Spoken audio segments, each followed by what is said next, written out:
কৃষ্ণ জয় গুৰু শংকৰ সৰ্বগুণাকৰ যাকাৰি নাহি কেও পাম তোহাৰি চৰণ কৰে নহত কোটি বাৰেকো কৰো প্ৰণাম বাৰেকো কৰো প্ৰণাম। আমি সদৌ অসম কৃষ্ণ সৈন্য নাম সমাজ আৰু সাংস্কৃতিক গৱেষণা কেন্দ্ৰৰ উদ্যোগত আৰু অসমবাসী ৰাইজৰ সহযোগত শিৱসাগৰ ৰাইজৰ আতিথ্যত আমি আজিৰ পৰা অৰ্থাৎ 13, 14, 15, 16 মাৰ্চ 4 দিনীয়া কাৰ্যসূচীৰে এই শুকানপুখুৰী অঞ্চলৰ খেলপথাৰত মহাপাল ভাগি পাতিবলৈ আয়োজন কৰা হৈছে।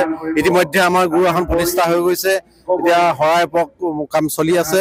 সেয়ে আমি 4 দিনীয়া কাৰ্যসূচীত আমি সকলোৱে সহায় সহযোগিতা দিহা পৰামৰ্শ একান্তই কামনা কৰিছোঁ।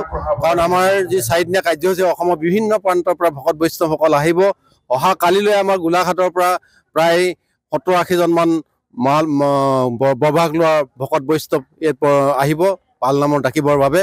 সেয়ে আমি অহা কালিলৈও সকলো ভকত বৈষ্ণৱক এই সভাস্থলীলৈ আহি সেৱা কাৰ্যত বৰ্তি হ'ব আৰু তেখেতসকলৰ জীৱন ধন্য হ'ব বুলি আমি আশা কৰিছোঁ। আমি 15 তাৰিখৰ দিনাখন আমাৰ হেৰিয়াৰ ভাগৱত ৰসহিন্দু ৰিজু পাঠক ডাঙৰীয়া তেখেতৰ ভাগৱতৰ ব্যাখ্যা যি ৰসহিন্দু সংগীতময় অনুষ্ঠান পৰিৱেশন কৰিব। আৰু 16 তাৰিখৰ দিনাখন আমাৰ নলবাৰীৰ পৰা বৈজয়ন্তী তালুকদাৰ যি নাগাৰা নাম পৰিৱেশন কৰিব। গতিকে আৰু স্থানীয় বহুতো আমাৰ সংগীতা বৰা তেনেধৰণে চিত্তৰঞ্জন শইকীয়া দিচেন তামুলী বহুকেইজন বীৰেন্দ্ৰ ব্যক্তি আহি পিনি ইয়াত নাম প্ৰসং বা দিহানাম পৰিৱেশন কৰিবহি।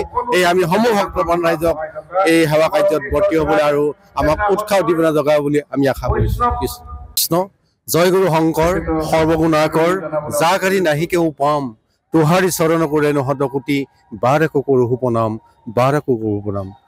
আমি সদৌ অসম কৃষ্ণ সৈন্য নাম সমাজ আৰু সাংস্কৃতিক গৱেষণা কেন্দ্ৰৰ উদ্যোগত আৰু অসমবাসী ৰাইজৰ সহযোগত শিৱসাগৰ ৰাইজৰ আতিথ্যত আমি আজিৰ পৰা অৰ্থাৎ 13, 14, 15, 16 মাৰ্চ 4 দিনীয়া কাৰ্যসূচীৰে এই শুকানপুখুৰী অঞ্চলৰ খেলপথাৰত মহাপাল ভাগি পাতিবলৈ আয়োজন কৰা হৈছে। ইতিমধ্যে আমাৰ গুৰু আসন প্ৰতিষ্ঠা হৈ গৈছে, এতিয়া শৰাই কাম চলি আছে। সেয়ে আমি 4 দিনীয়া কাৰ্যসূচীত আমি সকলোৱে সহায় সহযোগিতা দিহা পৰামৰ্শ একান্তই কামনা কৰিছোঁ। কাৰণ আমাৰ যি 4 দিনীয়া কাৰ্যসূচী অসমৰ বিভিন্ন প্ৰান্তৰ পৰা ভকত বৈষ্ণৱসকল আহিব। অহা কালিলৈ আমাৰ গোলাঘাটৰ পৰা প্ৰায় 70-80 জনমান বৰভাগ লোৱা ভকত বৈষ্ণৱ ইয়াত আহিব পাল নামৰ ডাকিবৰ বাবে।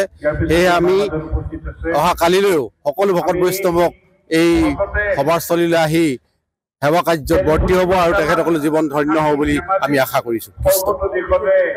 আমি 15 তাৰিখৰ দিনাখন আমাৰ হেৰিয়াৰ ভাগৱত ৰসহিন্দু ৰিজু পাঠক ডাঙৰীয়া তেখেতৰ ভাগৱতৰ ব্যাখ্যা যি ৰসহিন্দু সংগীত। যিকোনো খবৰৰ বাবে যোগাযোগ কৰক 7099017330 লগতে 7099017110 নম্বৰত।